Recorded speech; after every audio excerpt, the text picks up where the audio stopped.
fait place à présent à la page santé ce matin avec Karim Diegui. Karim, bonjour. Bonjour Epiphane Chabot. Alors, la période des fêtes de fin d'année rime souvent avec joie, partage et abondance à table, repas riches, boissons sucrées ou alcoolisées, grignotage à répétition. Les habitudes alimentaires changent et peuvent même créer des problèmes de santé. Alors, comment bien manger pendant les fêtes sans se priver ni se rendre malade? D'abord, il faut on en dire... parle justement, j'oubliais, on en parle. La première question est de savoir pourquoi la période des fêtes est-elle risquée pour notre alimentation?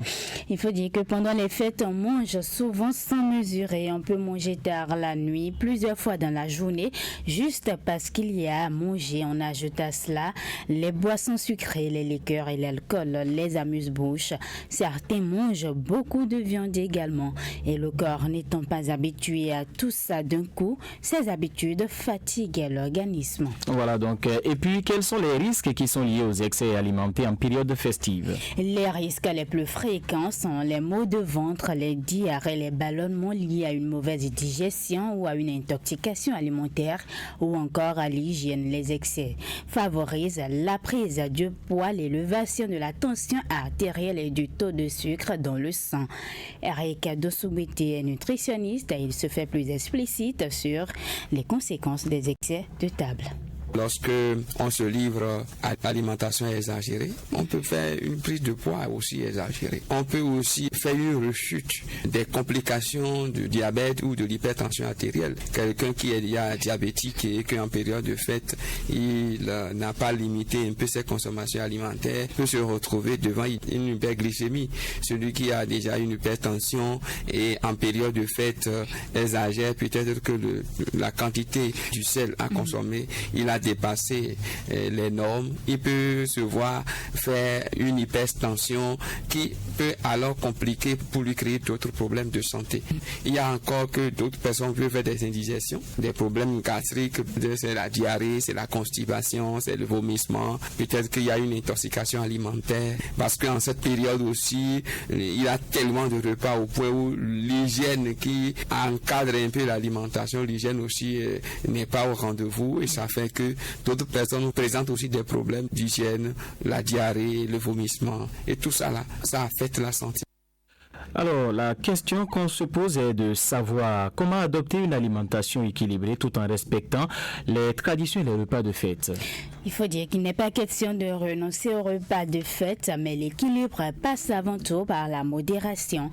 Il est conseillé de réduire les portions, d'éviter de se resservir plusieurs fois et d'accompagner les plats de légumes, boire beaucoup d'eau, limiter les boissons sucrées et abandonner totalement l'alcool et privilégier les fruits. Pour plus de précision, je vous invite à écouter les recommandations du nutritionniste Eric Dossoubeti. Il faut limiter les apports alimentaires à des moments donnés pour savoir qu'on doit préserver la santé au-delà du plaisir. Planifier l'alimentation, équilibrer nos repas, réduire un certain nombre d'aliments, de boissons comme les boissons sucrées et les boissons alcoolisées. Prendre des jus naturels.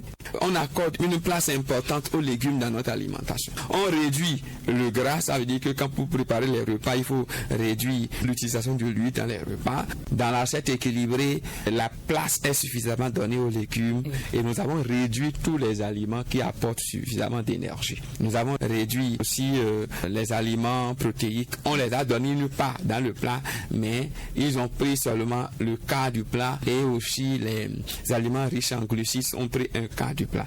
Donc, les aliments comme la pâte, comme le riz, comme l'iam ou l'iam pilé sous ces formes, c'est que ces aliments, nous allons réduire leur apport et les remplacer par suffisamment de légumes. Voilà, c'est également le cas du cassoulet, consommer en période de fête de fin d'année. Il faut beaucoup de légumes dans ce repas parce que vous savez que le cassoulet se prépare déjà. Il y a la viande ou des saucisses. On demande à ce qu'on augmente beaucoup de légumes, que ce soit de l'oignon, la carotte ou des choux également pour équilibrer ce repas-là.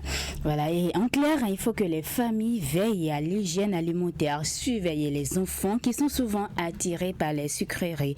Les personnes âgées diabétiques ou hypertendues doivent également limiter les excès et continuer à suivre leur traitement. Manger à des heures régulières, éviter le grignotage et rester actif même pendant les fêtes. Voilà des conseils à prendre donc en considération au cours de cette période. C'est dans exactement 2 jours qu'on va assister à donc tout ce bourrage anti-grippe. Il faut les éviter évidemment pour préserver sa santé. Merci à vous, Karine.